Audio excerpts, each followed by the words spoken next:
Crawford, Garrett Bush, and so many big names, it would take me hours to say all of their names.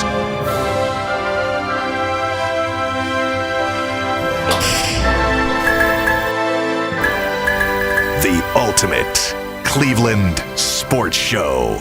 Booyah! What is up, ladies and gentlemen? With G. Bush, Tyvis, and Jay Stevens, it's Mikey McNuggets, and we are here to break down a dominant Big Ten opening win by the Ohio State Buckeyes. There's about a minute left in the game, but at last check, the Badgers are down 52-21. The Buckeyes rolling through them like Swiss cheese. The score is closer than it really was. And Tyvis, I'm going to start with you. We'll go around the horn, but is it possible to start Big Ten play with a more convincing victory than we saw tonight? Man, it was definitely something that was needed, McNuggets, man. Everybody's been wondering, has this team gotten tough? That was the big story going into this whole thing, especially after you watch what the team up north did and how Utah played. It's like, man, can these boys stop the run? Obviously, the Notre Dame game, they came out and, they answered a lot of questions. But it ain't no play like that Big Ten play. You got to be tough week in and week out. And with Wisconsin coming into town, they going to run the ball. They got that Allen running back who's 6'2", like 235. He's good. He looking for contact. So, hey, I think they answered the questions, man. They came in there, dominated on that defense, shut him down. Well, until that last run, he put him well over 100 yards. But that offense was clicking on all cylinders. Man, Wisconsin, first of all, I got a lot of respect for their defensive coordinator, Jim Leonhard, because he was the guy that I kind of studied when I was playing, and they just it's too much. It was too much, man.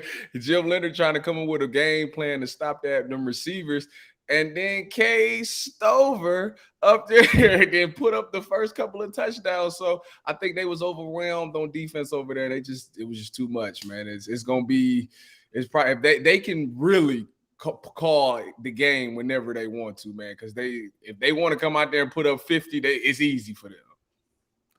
G. Bush? Man, CJ Stroud was looking like he was in rare form. He's mid-season.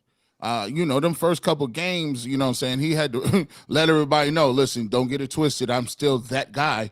And for the game was over after the first, 4 series because it's done. It was done data. I mean, they was salsaing on them boys. Like, it was like, I'm like, wow, when the tight end get loose on you like that, I'm like, man, is this Jeremy Shockey?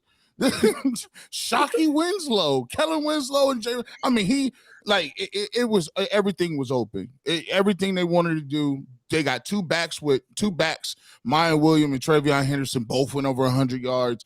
The offensive line looks 10 times better. That old line, Juwan Jones and them dudes up front, I said, oh, this is different. They must have had these dudes together because they ran the ball like they wanted to. They passed when they wanted to. And by the way, talk about that NIL deal. Marvin Harrison, good gracious. Yep. You got the Louis Vuitton joint. Or who gets the NIL Louis Vuitton deal? Oh, that's my boy Kato. Listen, if anybody wants some cleats done, holler at my homeboy Kato. He'll get you together, man. He was a walk-on wide receiver when I played. He done got into customizing shoes and cleats, and he put that together for him. So shout out to you, Kato. Hey, shout out to the fact that you got the inside information on that. Right, we need right. That's my dog. Kato's my dog. Jay, what's your big takeaway from today? I mean, it's tough to – we'll harp on the tiny bit of negatives at the end, but – I mean, as impressive as it gets. It's impressive, man, and it's the offensive line, but I'm just really taken back and really in awe at what Tommy Eichenberg is doing on the field every single play. From the beginning to the end, when he's on the field, he controls everything. He's rangy. You talk about a guy who you think might be like a phone booth or inside the box type of linebacker. He's not just that guy anymore, and I think he had 14 tackles in today's game. I mean, he's a leader on and off the field, and he just continues to impress me with his play every single week. Hey, Chuck Kyle was here, and I played against Ignatius. Tyvis has played against Ignatius. He is a typical Ignatius linebacker. They don't get fooled, and when they get to the ball, you're pretty much going down. I mean, this a dude who was playing tight end just last year. Now this dude playing like it's crazy, man. It's crazy how this man has really became the leader of that defense. Everybody on that defense, like they really did to me answer the question about toughness. I mean, they was swarming the ball. Yes. I mean, they was in the backfield. Oh, man, if they could play like this for the rest of the season, man, it's on site with Georgia and Alabama's and all of them, because I think if they play like this, they can bang with them boys for real. There's three things we got to hit on tonight, and I'll start with the first one. But when I watched the Buckeyes, especially in the first half, it felt like watching a Madden simulation on rookie. I mean, CJ Stroud had time and multiple rushers go for 100 yards. He was never under pressure. And I don't think there's any defensive secondary in the country that can slow down this wide receiving core. And we saw them do it without Jackson Smith and Jigba, who's arguably the best receiver in America. With him on the bench doing what they did, beyond impressive. Jay, you went last time. You'll go first here, but is there any way to slow down this Ohio State offense after what we saw in Notre Dame where they played the cover 2 shell? Now they've kind of made those counters and they're clicking the last 3 weeks. I don't know, man. I'm sitting here thinking, you mentioned Cade Stover earlier, and actually he did talk about this week that Jeremy Shockey is his favorite tight end going back to those Miami days. So it's kind of interesting you brought that up today. But when you have your tight end, Cade Stover, catching the first 2 touchdown passes of the game, we've already seen Marvin Harrison Jr. have a 3 touchdown performance. We saw Egbuka have 9 catches in the first game. And now you're seeing Cade Stover getting into the mix a little bit more. I don't know. I think the only kind of wrinkle might be working Njigba back in because he hasn't played significant time yet. So that might mess up some of the chemistry as far as guys getting their own catches. But that sounds crazy because Njigba is he's going to work in and do his own thing. So I don't know. I really don't know. I like how Mayan Williams helps the offensive passing game flow because his running game and him getting the ball, it really allows Stroud to be more comfortable in the pocket. And the offense flows a whole lot better to me when Mayan Williams is getting a lot more of those carries. So I don't know, man. Like I don't want to be negative, but like maybe the team like trying to change things up and change what they're doing might hurt it, but like not really, because I just don't see how this is going to be slowed down by anybody. I mean, it is really all CJ Stroud. Talk about Mayan Williams, talk about the receivers, tight end. Stroud looks different. Like I marveled at Justin Fields when Justin Fields was the quarterback in 2019 and 2020. I don't know if Fields had any games where he started at 8 for 8 in multiple games back to back. Like Stroud just looks completely different, locked in. You want to talk about a Heisman conversation? He should be in that now. He was in it preseason. I don't know if there's a quarterback in the country that's playing as smooth as him right now at the beginning of this season. G. Bush, I want to let you touch on that in 1 sec, but when Stroud had the one toss to Stover, he overthrew him by like a foot. Mm-hmm. As soon as the ball left his hand, they showed the replay, he knew he overthrew it. That's a quarterback that's locked in. When he's 1 foot off his 1 yard by 1 yard window and he knows it as soon as it leaves his hand, that dude's locked in. G. Bush, what'd you see from number 7 tonight mastering this offense for the Buckeyes? Well, it's kind of cheating, man. It's kind of cheating, bro. You say he a cheat code now? Yeah, like he was abusing these dudes, and it was bad because, like, you know good well in college, you barely got you one good corner, right? I mean, you expecting Wisconsin to come out here and stop that? I mean, I almost threw up on myself when I see him putting the ball over these linebackers in front of these safeties. I'm like, well, if you gonna play zone and you gonna do cover 2 and he's just dropping them, I don't understand how you throw a feathery ball, but at the same time it's going really fast and straight. Like it's all I can explain. I'm like, but he's throwing it over somebody with touch, but it's on the line so a safety can't even get to it. And I'm like, if he keeps hitting them shots, it's done. That's barbecue chicken. Barbecue chicken. It's done. I'm not seeing him. Like Wisconsin, Illinois, I'm sorry, Michigan, y'all ain't got nothing coming. You do not have nothing coming. If he gonna play like that, just give him the title and we'll see you in the college football playoff.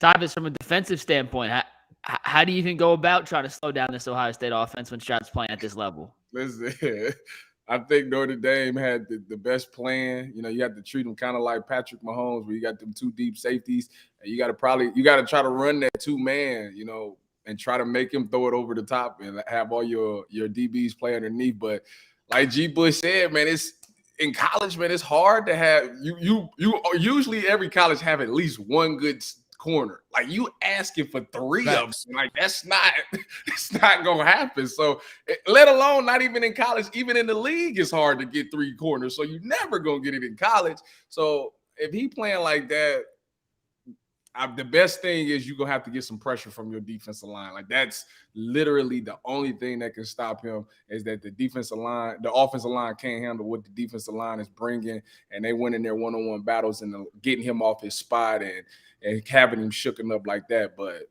I mean, as of lately, he's been throwing on the run, and it's been on the money. So it's like when you nothing you really can do. You just got to hope that he's just having an off day, because I don't see that happening. When cats start adding stuff to their game in the middle of the season, you're in trouble.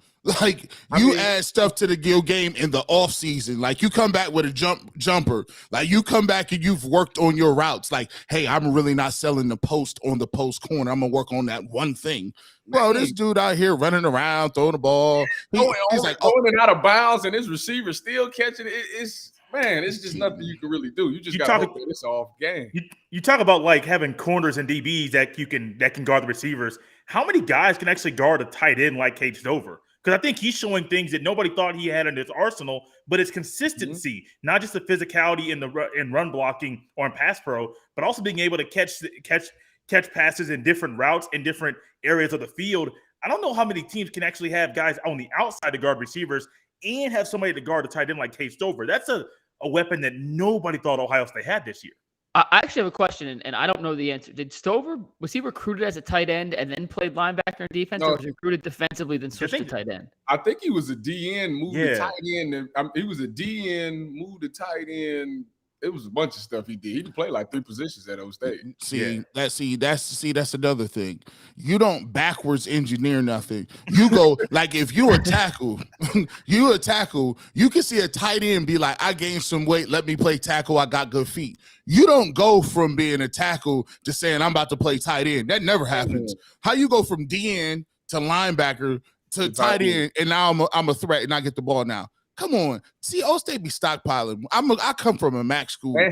It's almost like they choose who they gonna beat you to death with. Like, you don't even know who this dude is. We're gonna beat you upside the head with the tight end today. You don't know him. It's all good though. I promise you, Jim Leonard came in there like, listen, we gotta handle these wide receivers, and we gotta at least be stout in the run game. And here you is, not even thinking about the tight end, because they ain't no tight end at Ohio State really caused problems in a very long time. Yeah. So it's like they just decoys, and this dude out here catching everything. And for real. like, what you supposed to do with that, man? I want to bring up a comment here from Mike Kovac. He had 2 comments I think are worth mentioning. Julian Fleming with multiple touchdowns today. He finally showed out, played well. Guy we've been waiting on, he's finally healthy. And how about the 2 running backs both eclipsing the 100-yard mark?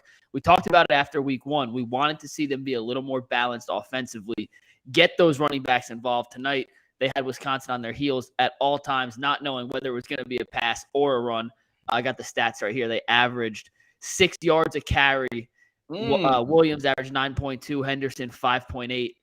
I mean, it's stupid. I mean, like, those are the kind of numbers you look at, and it's you just put it in a calculator, say boop, blind, boop, boop, boop, boop. And the thing that makes it so impressive is not like Wisconsin defense is slouches. Like, we talking about it's like 20 in defense, like every year. So, like, to do that against them, like, it shows how much work these guys can put in, especially on that offensive line. I mean, they opened up. I mean, don't get me wrong, Mayan Williams runs the ball hard, and he broke a lot of tackles. But some of them gaps that opened up, man, DeJuan Jones was balling today on their right tackle position. Spooky. So, man, if you a balanced team, like usually a team, we've been for the past few years, they've been a pass happy team. But now that you got that run game fixed and you can use that and be effective with it, it's going to be a long season for a lot of teams. They kind of remind you of Kareem Hunt and Nick Chubb. Yeah. Hey, let me ask you a question real quick. Oh, my bad. No. You go. Well, I'll find Maurice's thing in a sec, but you ask your question. No, let me ask y'all a question. Either one of you, G. Bush or Tyvis. I like Mayan Williams. I know he's RB2 on the depth chart, but for some reason, the offense seems better and it flows a whole lot better when he's getting more of those carries than Travion Henderson. Would you give Williams more carries than Henderson now, or would you have Henderson get more carries? Because I don't know, man. My eyeballs are telling me the better running back right now is Mayan. And it's not just a tough yards. He can get tough. He can get outside. I don't know what it is with Henderson right now. I know he's a more talented guy. Yeah. But something tells me like the offense flows better when Mayan Williams is on the field.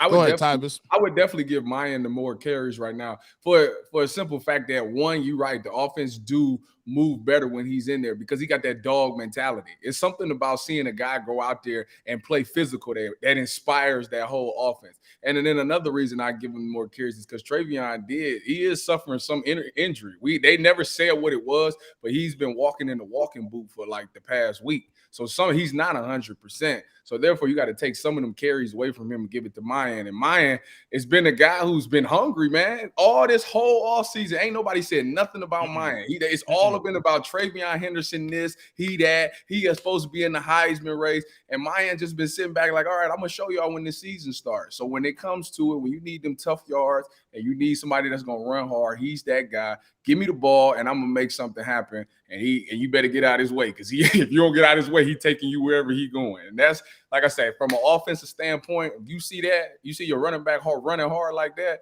it's like, bro, let me get behind you because I want some of that action too. Man, listen, man, I tell you what, man, and let me explain something to y'all out there. See, this is what O State do, man. I done been to O State on recruiting visits, right? And I went to a recruiting visit, right? It's like in 99. I got up there, I'm looking around. They got everybody and their mom there. They got all the Glenville dudes, the Ignatius dudes, the St. X dudes, 3 guys from Florida, Texas. And I'm like, why I'm coming here? Like, I'm going to have to actually work hard and be doing some stuff and still might not play. Like, that's how good they got cats. And Mayan Williams is low-key young. He's like the same age as Travion Henderson, low-key. And so you be having at Old State 5 to 6 dudes that be deep at every position. And if you sprain an ankle, you twist a knee, you didn't go to class today. Somebody else from another state is on you. And they coming in, and if they perform, everybody at Old State believes they should be in the league. When they ask them a question like, what do you want to do after school? They look at the people like, job. You already know what it is. I'm on Sundays, bro. You tripping.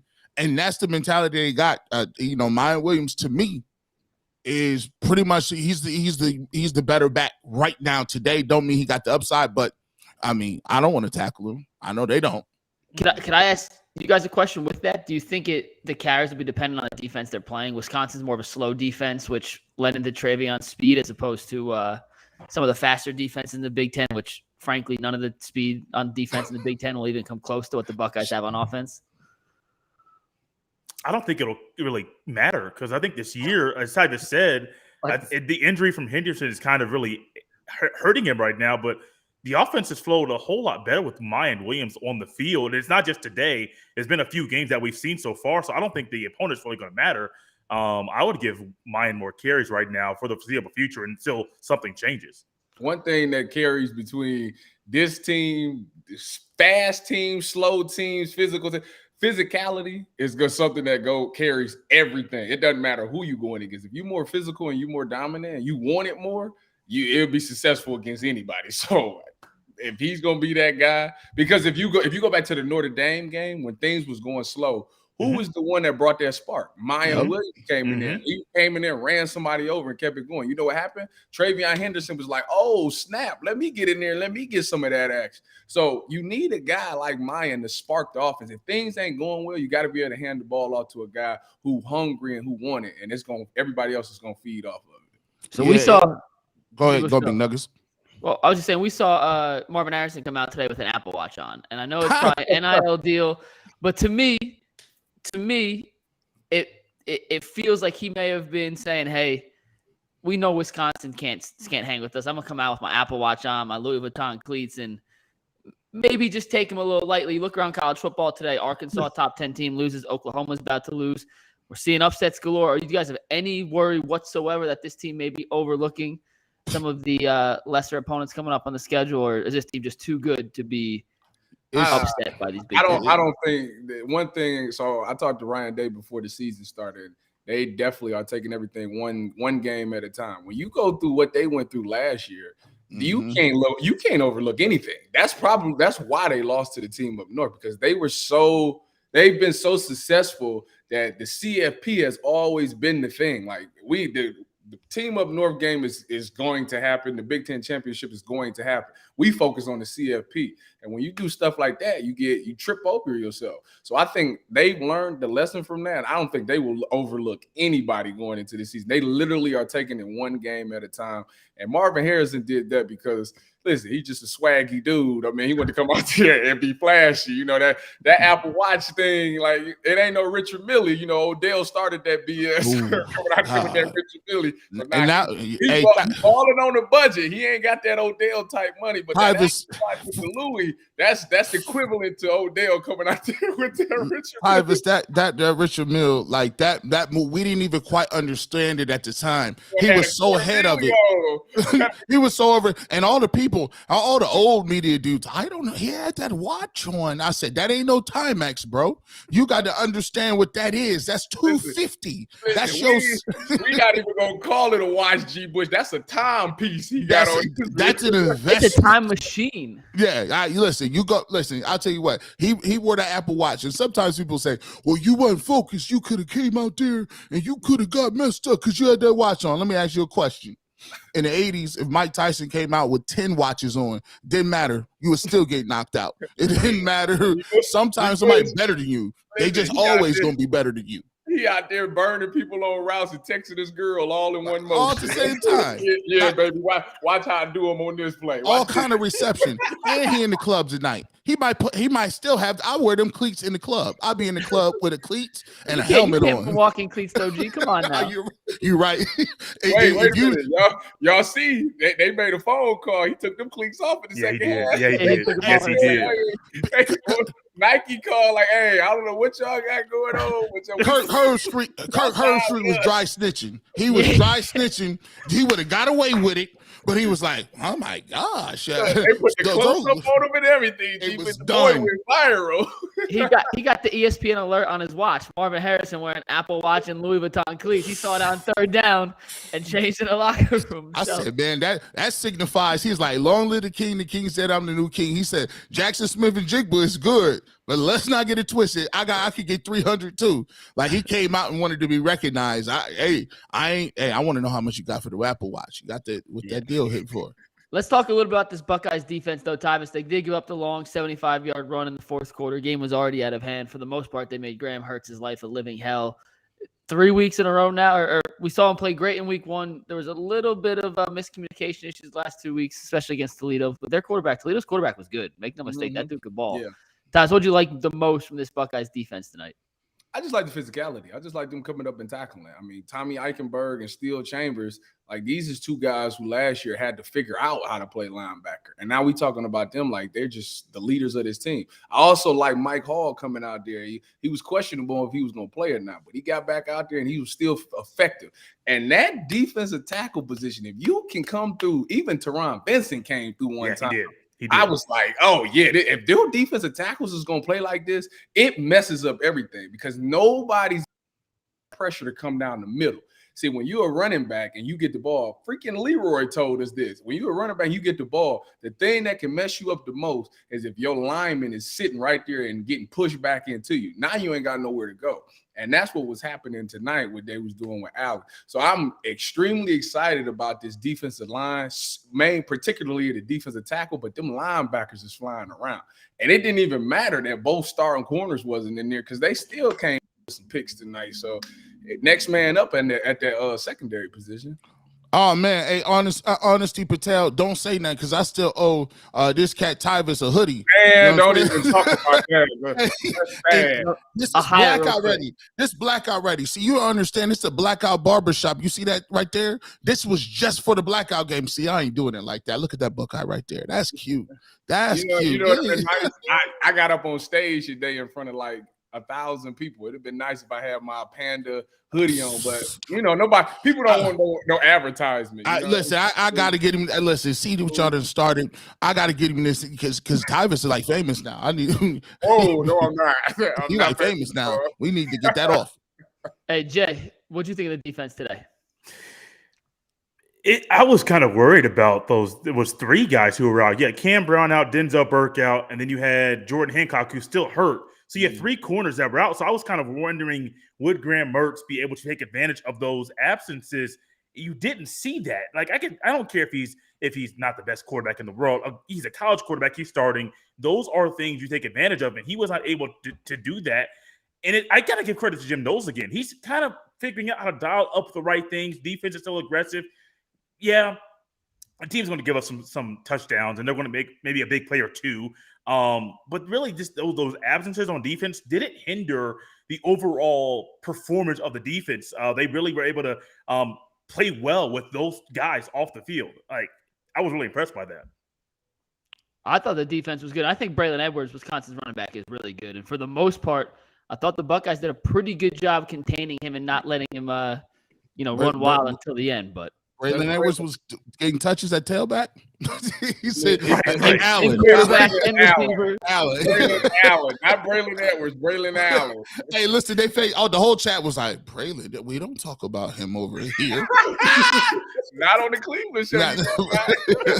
Did I call him Braylon Edwards? Yeah, it's late. It was a 40 slip. It was calling Braylon. Hey, Braylon Allen's going to score a lot of touchdowns in the NFL, too. That dude's going to be a high pick and play a long time on Sunday, so. And Wisconsin backs do, because he got what's the dude for the Colts that's balling right now? Jonathan Taylor. Wisconsin Badger. Can we talk about this, man? What a name. This dude got the best name. Steel Chambers? Man. This dude, he could either be an adult film star or he like a rapper. Ohio State defense has Ransom. What's that? Latham Ransom? Stop it right now. Stop it. He got a cold name. He got a cold name. Informed tonight. He got cut it out. It's dope name, man. I like him. Latham Ransom's the same way, G. I mean, he swings both sides. Listen, boy, y'all need to stop it. I ain't even gonna say nothing. What's going on them towers over there? Them towers be. Hey, we got a question from Mike Kovac real quick. He says, with Georgia failing to cover against Kent State today, any chance the Buckeyes move up to number 1? No, I don't think so. They biased. Listen, they don't need to move. Though, keep them at 3 so they can stay hungry. Like I like it. If they was at 1, they might be cruising again. Like leave them where they at. It doesn't matter until November, anyways. When the CFP release they post, they cool where they at. Hey, Tyvis, I got a question. Tyvis, I got a question for you real quick. What's it like? Because I saw Ryan Day. Buckeyes were up, I think, 28-7. Jair Brown had that pass interference, and Ryan Day was going off on the referee. In those moments when you're up like that, and you have a coach in Urban Meyer who's still coaching hard, what's it like when you're up 21, 28 points, but your coach is still going after you? Does that and you see him go off like that, does that fuel you to keep going even though there's a big lead? Absolutely. I mean, the number one thing, the Coach Meyer it was one phrase that Coach Meyer would say in the locker room that turned me up every time he said it. He'd be, hey, listen, nobody said that this thing had to be close. Y'all go out there and y'all keep playing. So Coach Meyer was really big on running the score up anyway. So, and we was a hungry defense at that time anyways, especially when they had them 28 rip, the whole thing was, listen, we ain't letting them score. We got to blank these dudes. And that's where it was very inspiring for our defense. So if I was out there and we was up 28-0, I mean, we was up 59-0, and we was still going out there balling on them dudes. So it's about blanking people. It's about blanking people for defense. Like we trying to goose egg these boys. And then plus, you get dudes that's coming in that's on the 2s and 3s, young boys. Like you look at when you play at a program like Ohio State, you looking like, hey, we need this blowout because I'm going to get me some routes. I'm going to get me some reps. I'm going to get me something. And look, you trying to, at the end of the day, and I already know how it is, you trying to get your name heard on that loudspeaker. That move your rating up. You like, man, they don't know me. I got a jersey, though. Man, we go out, when we hit these streets tonight. Yeah, when we go to the club tonight. My name ringing out. Facts. My name ringing out. They know what it is. Because they'll say, well, I can't really see what you look like because of you got your helmet on. But you hear that name on that loudspeaker, don't you? It's different. Listen, I didn't capitalize off dudes having their name on the loudspeaker. I went to a whole nother school. I just show up. What you doing, G? Yeah, I'm ready to out. You had a crazy game today, dog. I'm a recruit from Tennessee. Hey, last thing here, we'll wrap up, but those black uniforms are absolute fire. I don't care. I don't understand the tradition. You guys can explain it to me. Why Ohio State doesn't go with those black unis more beats me. That is their best look by far. Tyvis, I want to start with you because you did wear the jersey. We'll go around the horn. Jay, you're next. You'll wrap us up. But are you a fan of the black jerseys, Tyvis? And would you like to see them worn more? I love the way the black jerseys look. However, when I wore them for the first time, I had the worst game I've ever played in the Buckeyes uniform. We went against Penn State and Saquon Barkley. I could not tackle that man. That man broke my tackle like 4 times, and he hurdled me. So therefore, I was never a fan of the black jerseys, but I do love the way they look. I was the all-white jerseys. I had to pick every time we wore them bad boys. So I was a fan of the white. The black is cool now that I'm a fan looking at it, but when I played, it was bad luck. Jay? I love the look. I've been saying it for a long time. I Locked On Buckeyes. Keep that jersey once a year, a special game, a night game, have it a blackout, promote it. I know it's kind of hard when you're not sure when games are going to be played, as far as time schedules with networks, but keep that all-black uni, one game every year, a night game always. It's not going to be the Michigan game. That game's at 12 noon in November, but a game in October, late September, night game only, all black, big-time game, big-time opponent. Let's make that thing happen every year. G? You know, them joints is fire. I think they got some all grays too, with the black numbers. Them is fire. The all whites that kind of look like the black ones. They wear, in Michigan, like I'll call them the Braxton Miller joints. I like the Braxton Miller joints.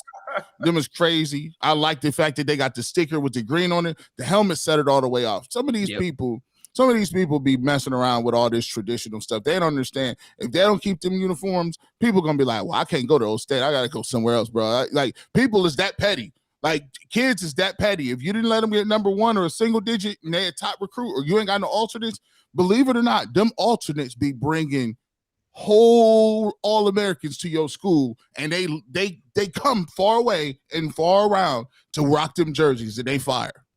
I think Jay's right, though. I think the black jerseys under the night lights is the perfect combination for a quote-unquote big game. Now, this was supposed to be a big game.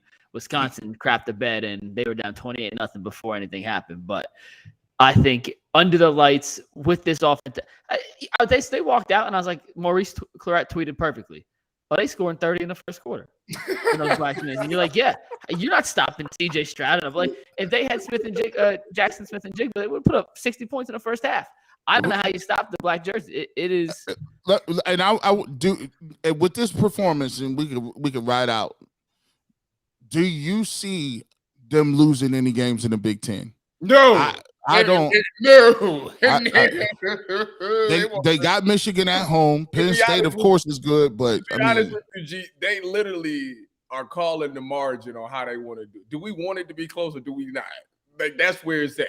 Because there's nobody in the Big Ten that's really – Wisconsin is probably the best defensive team in the Big Ten, and they just almost blanked them boys. So, yeah, no, not at all. Jay? Only team I could think, because it's a road game, they're going to be a big forward, is maybe Penn State. And that's the only game I've been nervous about even before the season was a Penn State game. Joey Porter Jr. is a dog. He's going to be up for that game no matter who he's guarding.